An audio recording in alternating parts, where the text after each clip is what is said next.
ये पंक्ति सब लोग मेरे साथ में उच्च स्वर में गाना। क्या? कहीं तो मिलेंगे वो बांके बिहारी, कहीं तो मिलेंगे वो बांके बिहारी, कहीं तो मिलेंगे राधा वल्लभ बिहारी, कहीं तो मिलेंगे राधा वल्लभ बिहारी, ओ कहीं तो मिलेंगे राधा रमण बिहारी, कहीं तो मिलेंगे राधा रमण बिहारी, उन्हीं के चरण चित लगाया करेंगे, उन्हीं के चरण चित लगाया करें। एक बात बहुत बहुत जरूरी जानकारी के लिए आपको बताऊं। हम आप सब लोग कथा तो सुनते हैं, हम आप सब लोग भक्त तो बन गए, पर एक बात बताऊं, हमारे चित्त में ये विश्वास नहीं है कि ठाकुर जी हमको मिलेंगे। ये बात बिल्कुल फैक्ट बता रहे हैं हम लोगों को लगता है हाँ ठीक है, जितने दिन जी रहे हैं भजन कर लें, जितने दिन जी रहे हैं हम कथा सुन लें, वृंदावन चले जाएं। हमारे वृंदावन के पूज्य श्री मलुकपीठ वाले महाराज जी कहते हैं कि भैया भजन साधन नाम जप तिलक ये सब करते हो, कथा सुनते हो, तो एक विश्वास भी अपने चित्त में प्रगाढ़ करो कि ठाकुर जी मिलेंगे मिलेंगे मिलेंगे, और हमारी अंतिम श्वास आवे उससे पहले मिलना पड़ेगा ठाकुर जी को।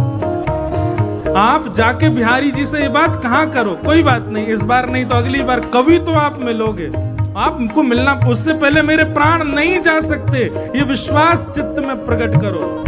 कहीं तो मिलेंगे वो बांके बिहारी, कहीं तो मिलेंगे वो बांके बिहारी, उन्हीं के चरण चित लगाया करेंगे, उन्हीं के चरण चित लगाया करें।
मात्र के चित्त में आ जाने से आपको सुख नहीं मिलेगा, भक्ति में आनंद नहीं आएगा।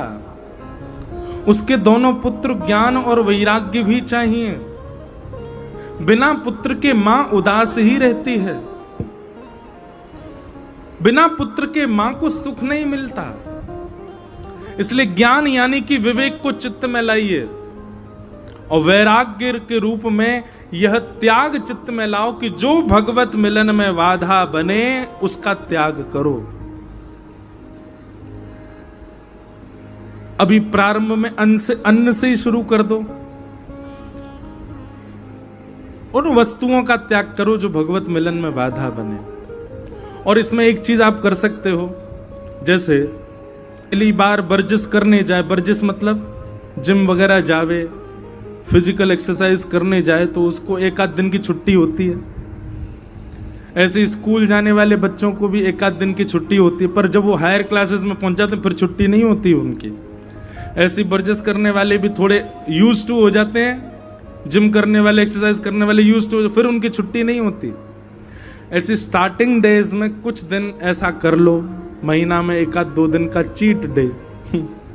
वैसे तो ये छुट्टी वाला दिन भक्ति मार्ग में तो होता नहीं है, पर फिर भी कभी जब भी घर के कोई फंक्शन आदि में थोड़ा बहुत अगर आपको कुछ ऐसा खाना पड़े जैसे ये प्याज लहसुन आदि, तो एक आध बार की छुट्टी, पीने के लिए तो बिल्कुल छुट्टी नहीं है, उसके लिए नहीं छुट्टी मांगना। महाराज अगर आप नाम जप करते हैं, तिलक लगाते हैं, कंठी पहनते हैं और कहीं से भी आपने इस अपवित्र वस्तु का सेवन किया तो आपको पाप नहीं महापाप लगेगा। इसलिए भक्ति मार्ग में आने वाले तिलक कंठी आदि पहनने वालों को कम से कम मांस मदिरा तो देखनी भी नहीं चाहिए, उससे तो दूर ही रहो। इसके लिए एक आध 2 दिन छुट्टी हो जाए, पर भैया 1-2 महीना के नाम जब कथा श्रवण से आप ऐसे हो जाओगे कि मन में आएगी नहीं भावना। तो यहां से प्रारंभ करो, धीरे धीरे फिर स्वरूप में, संग में, सब में इस चीज को व्यवस्थित करने लग जाओ कि जो हरि विमुख करने वाले सबका त्याग। सूरदास जी कहते हैं, तजोरे मन हरि विमुखन को संग, जाके संग कुमति उपजत है, पड़त भजन में भंग। तजोरे मन हरि विमुखन को संग। गोस्वामी तुलसीदास जी महाराज की तो एक पंक्ति है, मेरे स्मरण में नहीं आ रही है, उसमें वो कहते हैं, ताते भले नरक के बासा, दुर्जनों का संग विधाता हमको कभी ना दे, उससे बढ़िया तो नरक का कैसे है, दुष्ट संग जन दे विधाता। हाँ, ताते भले नरक को बासा। तो भैया अन्न से प्रारंभ करो और धीरे धीरे जन तक उसको ले जाओ। जो हरि विमुख करने वाले हैं उनका त्याग करो। तो ये 2 पुत्र हैं भक्ति के, ज्ञान और वैराग्य। इन दोनों को इस रूप से अपने चित्त में लाना प्रारंभ करो, आपकी भक्ति अपने आप आपको आनंद देने लगेगी, अपने आप आपको उत्साहित करने लगेगी। भक्ति के ये 2 पुत्र वृद्ध हो गए थे। नारद जी महाराज से प्रार्थना की। नारद जी ने कई संतों से पूछा कि कैसे भक्ति के ज्ञान वैराग्य पुत्र को युवा किया जाए। तब बद्रीनाथ जब वे पहुंचे, तब वहां सनकादि ऋषियों ने कहा कि आप उनके नाम से भागवत की कथा कराओ। श्रीमद् भागवत की कथा भक्ति पुष्ट नहीं करती, भक्ति जिनके चित्त में होती है वही कथा में आते हैं। भक्ति बंधुओं सबके चित्त में होती है। भक्ति को प्रसन्न करने वाले उनके 2 पुत्रों को भागवत जी प्रदान करती हैं, ज्ञान और वैराग्य उनको पुष्ट करती है जो हमारे चित्त में वृद्ध हो गए। नारद जी महाराज सनकादि ऋषियों के पास गए। सनकादि ऋषियों ने बताया भागवत की कथा कराओ, उससे ज्ञान वैराग्य दोनों पुष्ट होंगे।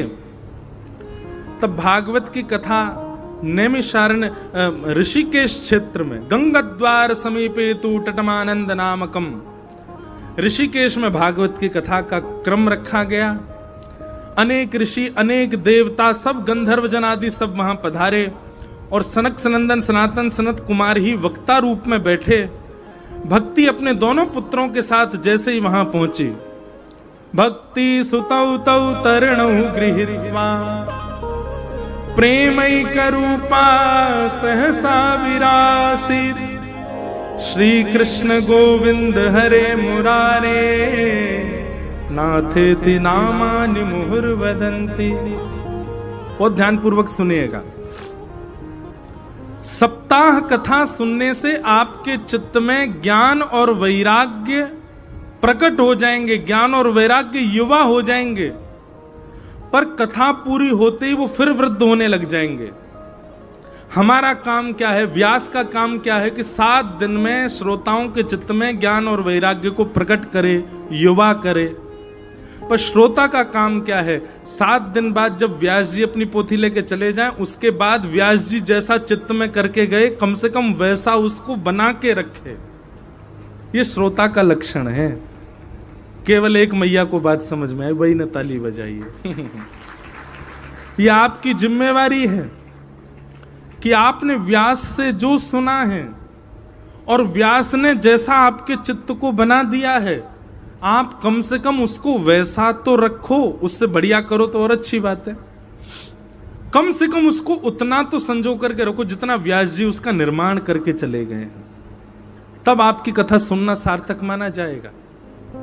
इसलिए नियम धारण कीजिए। ज्ञान और वैराग्य दोनों पुष्ट होंगे कथा सुनने से। ज्ञान विवेक में परिवर्तित होगा, वैराग्य मतलब त्याग की भावना आएगी उन सब वस्तुओं की जो भगवत मिलन में वादा है। पर 7 दिन कथा में तो ये दोनों पुष्ट रहेंगे, उसके बाद भी पुष्ट बने रहें। उसके लिए क्या उपाय है पता है? आप कथा सुनते ही रहो। व्यास जी चले जाएं उसके बाद भी कथा सुनते ही रहो। सत्संग एक क्षण के लिए भी बंधु हर दिन का नियम बना लो। जैसे जल, जैसे अन्न, जैसे वायु हमारे तन के प्राणों के लिए अति आवश्यक है, ऐसी कथा को भी अपने पूरे 24 घंटे में एक समय प्रदान करो। आप सबके पास आधुनिक यंत्र हैं, सबके पास इंटरनेट, आजकल बहुत हाई फाई जमाना हो गया है, सब बिना नेट के कोई नहीं है। एक समय कथा को निश्चित प्रदान कीजिए हर दिन। आप यदि 15 मिनट का भी सत्संग रोज सुनते हैं, कथा सुनते हैं, तो निश्चित है कि आपके चित्त के ज्ञान वैराग्य वृद्ध नहीं होंगे, अत्यंत श्रेष्ठ हो जाएं, वो तो आगे की स्थिति है। पर जितने व्यास जी बना के गए उतने तो रहेंगे, उससे गिरेंगे नहीं। ये आपका कर्तव्य है, आपको करना है। तो कथा सुनते ही महाराज ज्ञान और वैराग्य दोनों पुष्ट हो गए। पुष्ट होकर के नृत्य करने लगे। भक्ति महारानी प्रसन्न हो गई, चरणों में प्रणाम करके कहने लगी, आपकी कृपा से मेरे दोनों पुत्र युवा हो गए। अब मुझे बताइए इस कथा पंडाल में मैं कहां बैठूं? तब बहुत सुंदर आसन बताया गया कि भक्ते सुगोविंद स्वरूप कर्त्री, प्रेमैक धर्त्री भवरोग हर्त्री, सात्वं च तिष्ठस्व सुधैस्व सांश्रया, निरंतरम वैष्णव मानसानि। जितने भी वैष्णव कथा में आकर के बैठ गए हैं और एक चित्त होकर के, एक निष्ठ होकर के कथा श्रवण कर रहे हैं, नारद जी महाराज कहते हैं, भक्ति महारानी आप इन सबके चित्त रूपी आसन पर जाकर के विराजमान हो जाओ। तो भक्ति महारानी श्रोता के चित्त रूपी आसन पर आकर के बैठ जाती है। पर जब श्रोता देखता है, भक्ति महारानी देखती है कि ये आसन बार बार डामाडोल हो रहा है, कभी इधर मन जा रहा है, कभी उधर मन जा रहा है, कभी उठता है, कभी बैठता है, कभी इधर देखता है, उधर देखता है, तुरंत वो समझ जाती है आसन उचित नहीं है, उसका त्याग कर देते हैं। इसलिए भक्ति महारानी पहले दिन ही आसन, आपके हृदय रूपी आसन पर बैठ गई हैं, उनको अनुकूलता प्रदान करो। क्यों हम बार बार कहते हैं सावधान ते श्रुणु, इधर सुनो, इधर देखो? क्यों? आप सावधानी से बैठोगे तो भक्ति जो आपके चित्त में बैठी है उसको अच्छा लगेगा, उसको अनुकूलता लगेगी। और जैसे ही आपका मन विचलित होता है इधर उधर और बार बार उठना बैठना ये सब में क्रिया, भक्ति महारानी तुरंत आसन का त्याग कर देती, बोले ये स्थिर नहीं है। अस्थिर व्यक्ति कभी कथा नहीं सुन सकता, स्थिर तो होना पड़ेगा। तो इस प्रकार भक्ति महारानी हम सबके चित्त रूपी आसन पर आकर के विराजमान हो गई। भक्ति के चित्त में विराजमान होना ये सामान्य बात नहीं है। भक्ति का हमसे स्पर्श होना, अभी क्या होता है पता है? भक्ति का स्पर्श होता है हम लोगों को, हमारे चित्त में नहीं आती भक्ति। स्पर्श होता है इसलिए कुछ दिन के लिए वृंदावन अच्छा लगता है, स्पर्श होता है इसलिए कुछ दिन के लिए सेवा अच्छी लगती है, स्पर्श होता है इसलिए कुछ दिन के लिए भक्ति भाव अच्छा लगता है, और वही जब परिवर्तित हो जाता है पुनः संसारी बन जाते हैं, तो समझ जाना चाहिए स्पर्श था भक्ति का, भक्ति आई नहीं थी चित्त में। भक्ति चित्त में आ जाएगी तो चाहे दुनिया इधर उधर हो जाए, आपके हृदय का भाव नष्ट नहीं हो सकता। एक बार वृंदावन चले गए तो फिर बार बार जाएंगे, एक बार श्री किशोरी जी का आश्रय ले लिया तो बार बार लेने का इच्छा होगी, एक बार कथा सुन ली तो फिर उसके रसिक बन जाओगे, उसके आदी हो जाओगे। स्पर्श होगा तो एक आध बार में ही पूर्ति हो जानी है, पर यदि प्रवेश होगा तो बार बार सनई सनई मन होगा बार बार जाने का।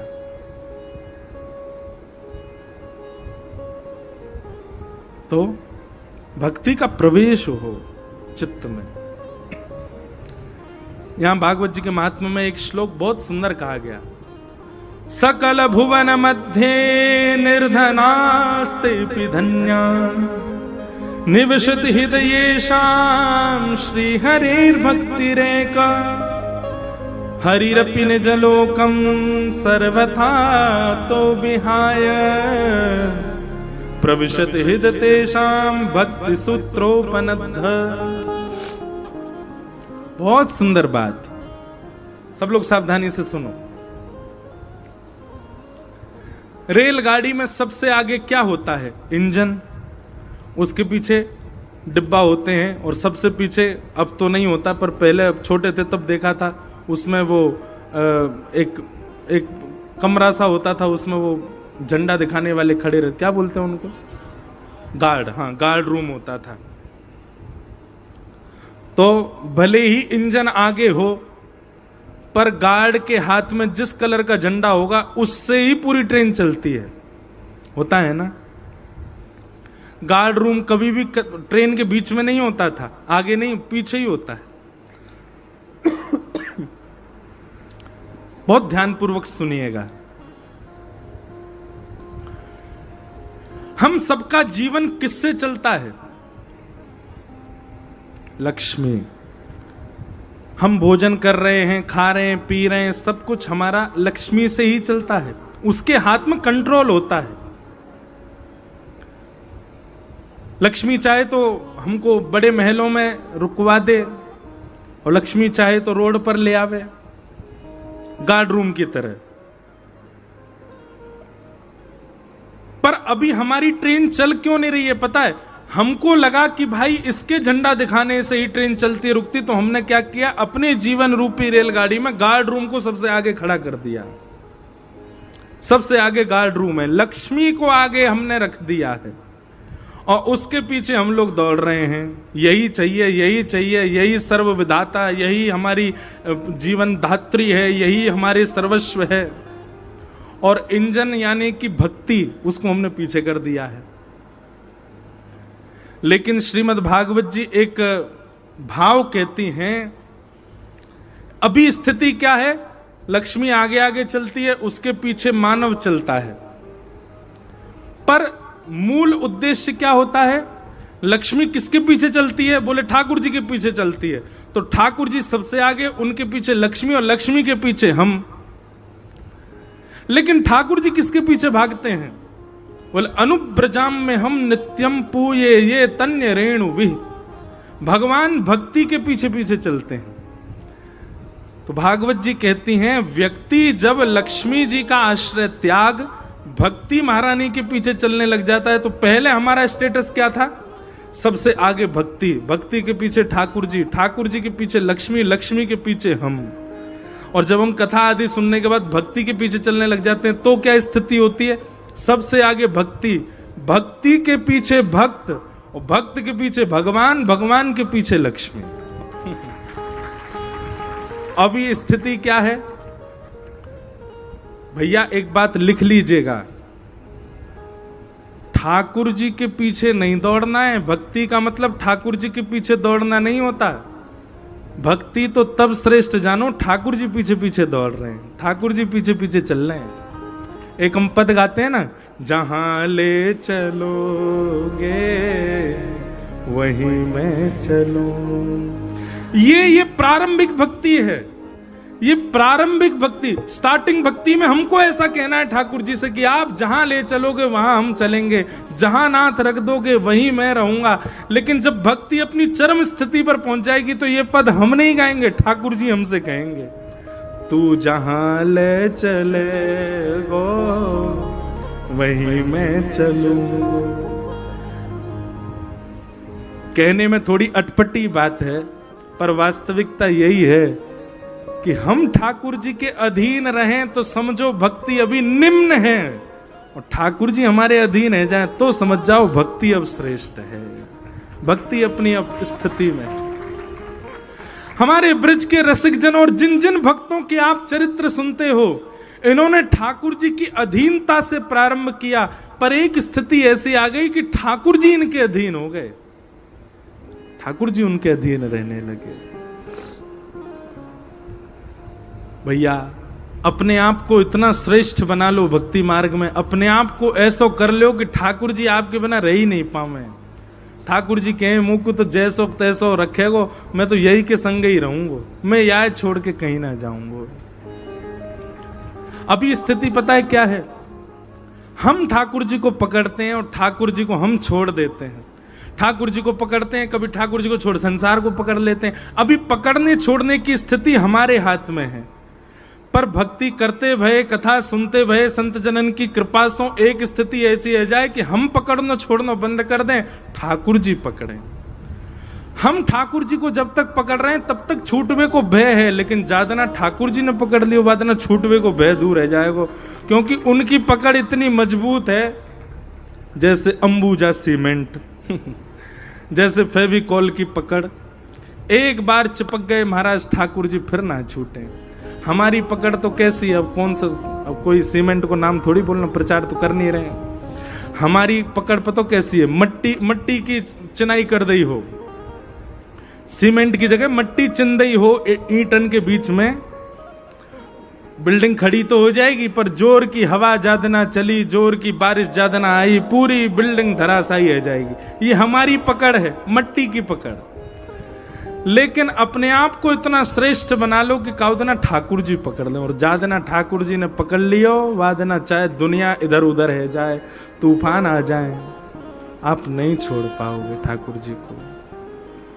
ठाकुर जी पकड़ेंगे। और ठाकुर जी कब पकड़ेंगे? स्वाभाविक सी बात है, आप किसी वस्तु को कब पकड़ते हो, आप किसी वस्तु को कब स्वीकार करते हो? जब वो आपके योग्य होती है। जो वस्तु आपके योग्य नहीं है आप उसको अस्वीकार ही करते हो। इसलिए भक्ति मार्ग में, साधना मार्ग में, इन मार्गों में चलकर के अपने आप को ऐसा बनाओ कि ठाकुर जी को लगे कि हाँ ये मेरे योग्य है। गजराज तारो तेने आवने को, जावने को, खावने पकावने को मीराबाई तारी है। नरसी मेहता को तारो वही वार सवारने को, वेदन सुनावने को जय देव तारो है। ठाकुर जी ने जिसको भी तारा उससे कोई ना कोई काम ही बनना है ठाकुर जी का। बहुत ध्यान से सुनना। गजराज तारो तेने आवने को, जावने को। वो हाथी क्यों तार दिया? बोले आपने सोचा बढ़िया बैकुंठ में एक हाथी हो जाएगा, इस पर बैठ के घूमा करेंगे, फिर हाथी को तार दिया। गजराज तारो तेने आवने को, जावने को, और खावने पकावने को मीराबाई तारी है। मीराबाई को क्यों तारा? बोले बढ़िया मेवाड़ की है, राजस्थान के लोग बढ़िया भोजन बनाते हैं, मीराबाई को तार दो, वैकुंठ में जाके बढ़िया बढ़िया बनाया करेगी कुछ ना कुछ सब्जी। आपने मीराबाई को तार दिया किस लिए? बोले भोजन बनाने के लिए। अब ये तो देखो, इसको कहते हैं व्याज स्तुति। क्या कहते हैं? व्याज स्तुति। व्याज स्तुति मतलब टॉन्ट दे दे करके स्तुति करना थोड़ी नोक झोंक के साथ ठाकुर जी को छेड़ते भय अपनी बात कहना, इसको कहते हैं व्याज स्तुति। तो कह रहे हैं आपने गजेंद्र पर कोई कृपा नहीं करी, आपको सवारी करनी थी इसलिए तार दिया, मीराबाई को इसलिए तार दिया आपको भोजन बना के खिलाती, और वेदन सुनावने को जयदेव तारो है। जयदेव को क्यों तारा? बोले बढ़िया बढ़िया आपको पद सुनाएगा इसलिए आपने जयदेव को तार दिया। सबका नाम लेते हुए अंत में कहते हैं मैं आपके किसी काम का नहीं हूं, मुझ पे ना भोजन बनाना आता, ना मुझ पे नाचना आता, ना मुझ में कोई गुण है, ना मुझ में कोई योग्यता है। मैं तो बिल्कुल निठल्ला हूं ठाकुर जी, मुझसे कुछ नहीं आता। मोहे तारो वह मैं आपकी भलाई है, मुझे तार के दिखाओ। कुछ नहीं करूंगा, वैकुंठ में पड़ा पड़ा केवल भोजन करूंगा। अगर आपने तब भी मुझे तार दिया तो मानूंगा कि आप तारणहार हो, आप भक्त वत्सल हो, मुझे तारो। पर ये तो व्याज स्तुति थी, पर फिर भी हम ऐसे बना लेना अपने आप को कि जिससे ठाकुर जी के मन में ये बात आ जाए कि भाई हमें ये गुण है, ये लक्षण है, ये श्रेष्ठता है। अच्छा, ये भी हमारे ब्रज में ऐसी कहावत है कि ठाकुर जी देखते हैं गुण अवगुण, श्री जी नहीं देखते। हमें ठाकुर जी फिर भी देख लेते हैं, बैकुंठ में कहीं पड़ो तो नहीं रहेगो, कछु करे धरे तो या कुछ तारो। ये गोलोक धाम में ऐसे पड़ो तो नहीं रहेगो, कछु करे धरे तो या कुछ तारो। पर हमारी श्री जी वो तो बड़ी दयालु है। हमारे ब्रज में गाते हैं, वृषभानु की किशोरी सुन गैया भूत भोरी, प्रीत जान के हूँ थोड़ी तो है राखेगी शरण, मन भूल मत जइयो श्यामा प्यारी के चरण, राधा रानी के चरण, महारानी के चरण, मन भूल मत जइयो श्यामा प्यारी के चरण। वृषभानु की किशोरी सुनी गैया हूते भोरी, सबसे भोरी गैया है पृथ्वी पर, बातों ज्यादा भोरी है हमारी लाडली जी। क्यों? प्रीत जान के हूँ थोड़ी, नेक्स्ट किसी कोई प्रीति प्रस्तुत कर दे, वाकु जान करके भी तो है राखेगी शरण, तुरंत शरण प्रदान करती हैं। मन भूल मत जइयो श्यामा प्यारी के चरण। तो भैया ये कथा आदि सुनकर के अपने आप को योग्य बनाओ ठाकुर जी के, हम ठाकुर जी के लायक बन जाएं, हम ठाकुर जी के योग्य बन जाएं, ताकि ठाकुर जी हमको पकड़ लें। क्योंकि ठाकुर जी ने एक बार पकड़ लिया तो फिर कभी छूटवे की स्थिति आवेगी ही नहीं। बोलो भक्त वत्सल भगवान की। इस प्रकार महात्म सुनाया गया। महात्म में आगे आत्मदेव की कथा और वहां पर गोकर्ण जी महाराज और आत्मदेव जी के दूसरे पुत्र धुंधुकारी का चरित्र सुनाया गया। उसके विशेष मूल भाव को हम कल की कथा में सत्र में सुनाएंगे। बंधुओं, हमारी कथा का एक नियम रहता है, हर कथा के विश्राम दिवस, विश्राम में वृंदावन को याद किया जाता है। और एक बात आप बिल्कुल ध्यानपूर्वक सुन लो, अभी जलंधर 6 बजे से पहले जलंधर था, अब ये वृंदावन है। अब और तो सब रोज जलंधर ही होगा, पर ये साईं दास स्कूल का जो ग्राउंड है ये तो वृंदावन ही है। कल से एक काम करके देखियो, आपसे कोई पूछे कहाँ जा रहे हो तो यूं ही कहियो वृंदावन जा रहे हैं, यूं क्यों मत कहियो साईं दास स्कूल जा रहे हैं। कहाँ कहोगे? हाँ, वृंदावन जा रहे। ओ महाराज नहीं, 7 दिना में यहीं आपको बिहारी जी के अनुभव हो जाए, यहीं आपको राधा वल्लभ जी का अनुभव हो जाए तो कहीं